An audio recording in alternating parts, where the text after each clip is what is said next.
200 miles, about 2 weeks before reaching this point, travelers drew his drinking water from the Platte at watering points often contaminated by heavy use. Groundwater from flowing spring was a special treat as they moved on to drier country.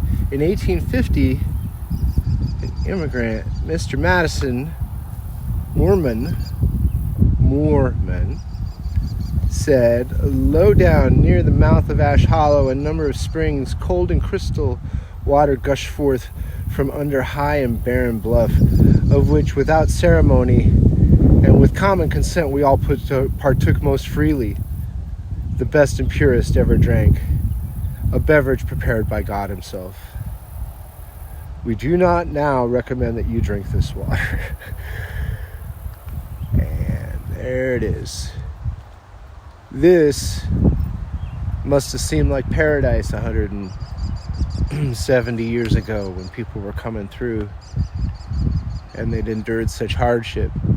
It wasn't uncommon to get cholera on the trail and die within the day, as evidenced by Rachel Pattison, who was buried here at Ash Hollow in 1849. All right, let's walk down the trail and see what we can find. So this is Eric. I'm here it's Lowell, Nebraska. Lewellen, sorry, not Lowell. Lewellen, Nebraska. It's about, the town itself is about 3.5 miles from here. And I came here as a result of part of what I'm doing, research in the Lakota and the U.S. Army and their engagements. And the story about the Grattan Massacre led me, of course, to the what they call the Battle of Blue Water Creek. That's what a lot of locals call it, or Battle of Ash Hollow, or Harney's Massacre. Whatever you want to call it, almost 100 people lost their lives here about 170 years ago, and all in a short period of time, and as a result of retribution for what had happened to Colonel Grattan the year before. So let's take a walk down. And this was a place that Native Americans have been using for, it appears, thousands of years to clean buffalo hides at the end of the season. And this isn't evidenced just by the fact that that's what the Lakota were here doing when they were set upon by the U.S. Army. They were at the end of a buffalo hunt, and they had brought all their hides here to clean them and to scrape them. And so archaeological digs have found that this has actually been a site for buffalo kill for going back for centuries, if not thousands of years. I think they said there's evidence of people using this site for like the last 8,000 years. So this is not new that the Lakota were using this site to clean and prepare the hides. You have to scrape the hides, and you have to do a lot with the hides to make them usable for making teepees or tents or to make clothing out of. And depending on what time of year the hide produces, is it either thicker or thinner, which lends itself better to one application or another. So they were here because there's fresh water here. Nice spring is here. They did not expect that they were going to be attacked by the U.S. Army. They knew of the conflict from the year before. They had been warned by James Bordeaux when he sent down Sam Smith, one of his clerks, to talk to Little Thunder and tell Little Thunder, hey man, you should be watching out for the army, and you shouldn't be staying where they can find you because they're pissed and they're coming back for you. And Little Thunder was pretty sure, since he'd established a good rapport in the past, that he would be able to negotiate. Well, that's not what happened. So there wasn't too much negotiation going on. walk a little further.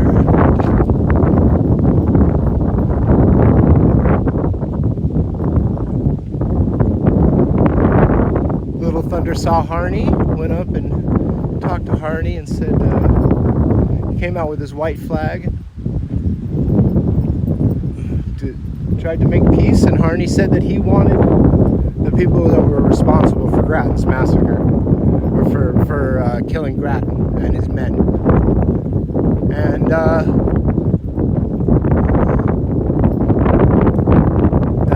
that's not a thing that Little Thunder could do, because he didn't have any of the people that were involved in that event that were with him.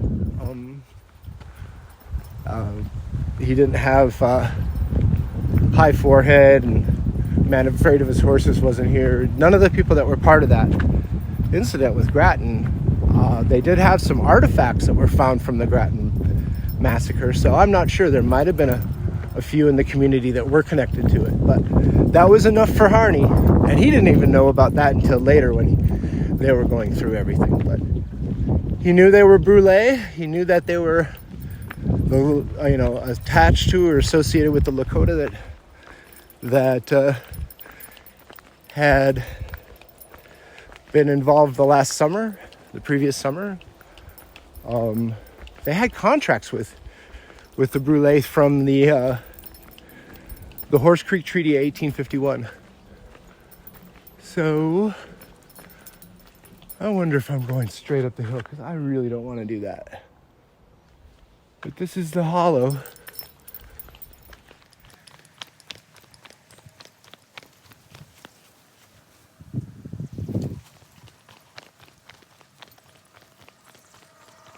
Oh, yeah, went too far.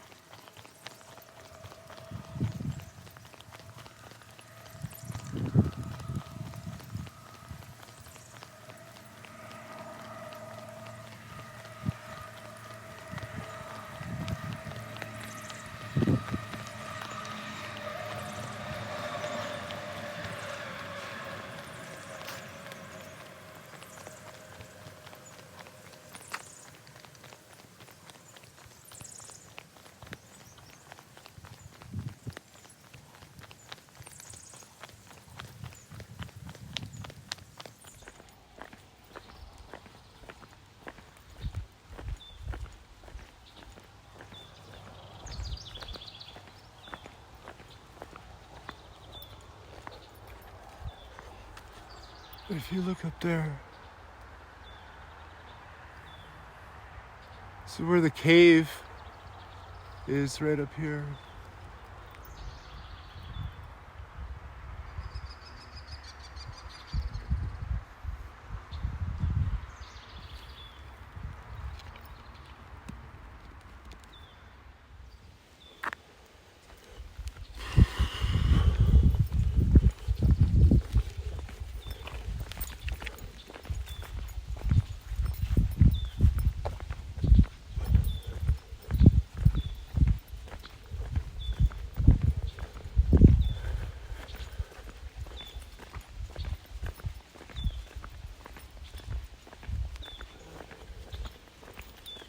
It was among all these cliffs. So let's get back to Harney. So Harney met with Little Thunder. Little Thunder came out to meet him. As this was going on, people were breaking camp and leaving, but they didn't get far. They were caught by the cavalry and shot as they were headed out. Then there were a bunch of other ones, women and children, that went up in the hillside and hid in the caves here at Ash Hollow, and went down by the river, down by Blue Water Creek in the tall grasses along the creek, and hid while all the carnage was going on. And they were all rounded up pretty much and found later, put together as prisoners and taken up to Fort Laramie. And for as much as can be said about Harney and his desire to initiate conflict and to exact revenge, he also notably stopped his infantry from all-out slaughter of everybody in the village. He had to actually forcibly he had to work really hard to get his people under control. And they kind of went a little crazy. And so there's a lot of other stuff that goes on with this too. It's just a pretty brutal affair all the way around. The U.S. Army wanted peace. Well, I wouldn't say they wanted peace, but when they came out here in 1851, we have to go back a few years. A few years prior to this, actually around the time that Rachel Pattison passed away. We go back to 1849, and we have the U.S. Army. Let's fix that. We go back to 1849. We have the U.S. Army buying the trading post that was at the mouth of the Laramie River and the North Platte. And it was an old adobe structure that was built by Mexicans had come up and built it out of adobe using the methods of building adobe. And while it made for a rather formidable looking structure, actually wasn't that robust and it fell apart pretty quickly. But for I think about 12 years or so, no, not quite that long. Anyway, for a short period of time. So after the original Fort Laramie was built out of adobe, and in 1849 the Army bought the fort and garrisoned troops there. And up until then, while the Lakota weren't terribly excited about the environmental degradation along the Platte that came with all the people coming through on the Oregon Trail, they, up until this point, they had just kind of like harassed the immigrants, but, demanded things from them, but it really wasn't that threatening overall. It wasn't like full-on war. But there'd been enough complaints and there'd been enough depredations, as it were. And also in 1849, gold was discovered in California.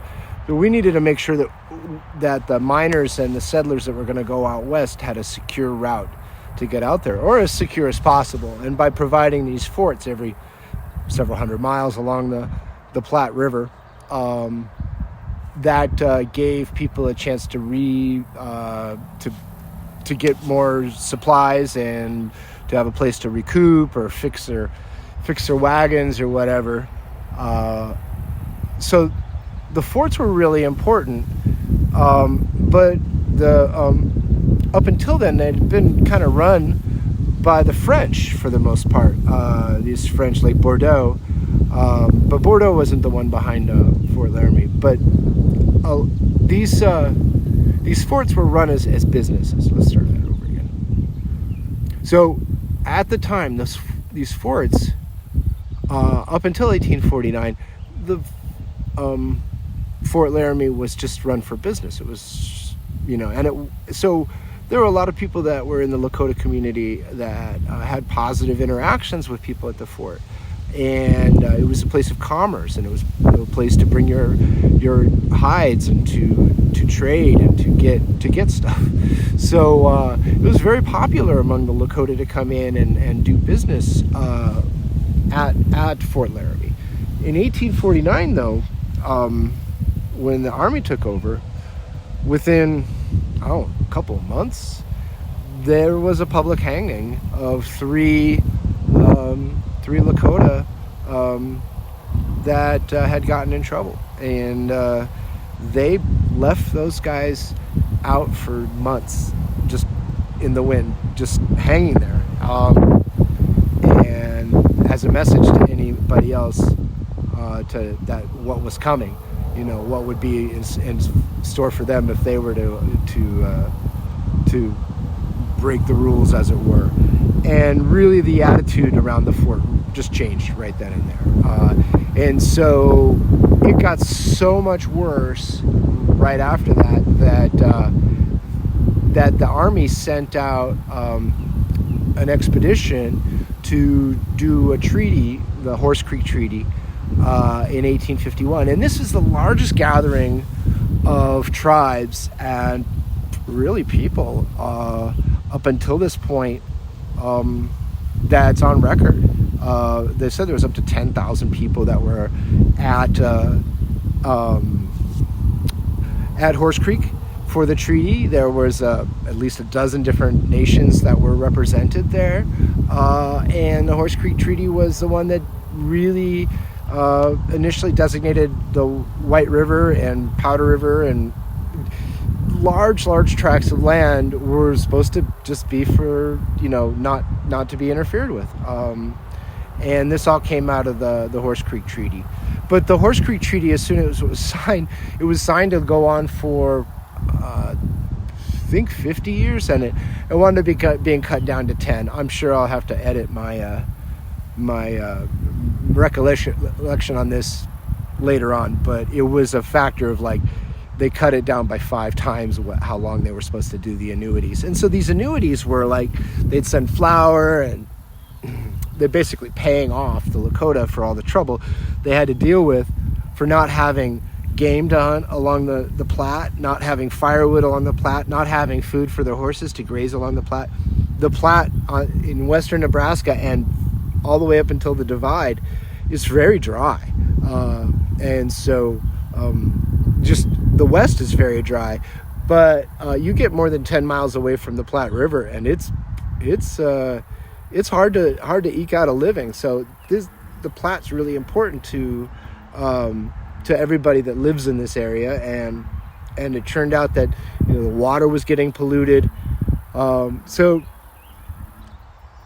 I've actually I've likened it to the people talk about eminent domain and providence, but in many ways, when the Army showed up in 1851, it was like the 4 horsemen of the apocalypse. You've got death, war, pestilence, and famine, and they all came with the settlers that were coming through in the Oregon Trail. So the Grattan Massacre happened. I'll do another full video on all the details that led to that. But the result of that was that all this went back to the Army, and now the Army's got a military engagement on their hands where they lost 20 plus people in this battle, and Jefferson Davis was really pissed. And everybody in Washington was really upset about it, and they're like, we need to get this situation under control. And so they put Harney in charge and sent Harney out. He came out, and I went through the details of the massacre. Didn't go through it a whole lot. I'll do a much bigger video in depth on it. But the end result was that the U.S. Army exacted its revenge here 1855 in September, after the buffalo hunt, and from that moment on, there was no peace to be had with the Lakota nations. In fact, the Lakota Nation went and sent the peace pipe to the Arapaho, and not the Shoshone. I think it might have been the Shoshone, but they sent the peace pipe around to several of the other nations that were in this area as well. And first time ever, these Plains Nations Indians were aligned in their opposition to Western settlement, and things would only get worse from this point forward. So that's 1855. There was another peace treaty in 1866, from what I understand, and we'll cover that when we do the Fetterman Massacre. But this history along the Oregon Trail is one massacre after another, And here I am at Ash Hollow. It's hard to imagine that you would find any kind of shelter in those cliffs up there. But that was the only place that people could run to. So, all right, well, I think I'm done with it. This has had such an impact on me that I actually stopped researching it for a whole year. So I'm going to put this video up. It may take me several months to actually put together a finished video where I go through the timeline and everything that happened that day, things that led up to that day. But I had to come out and visit the site in person. So if you're ever in the area, Lewellen, Nebraska is a beautiful little town. Nice people. It's very quiet here, very peaceful. All right, take care. Bye.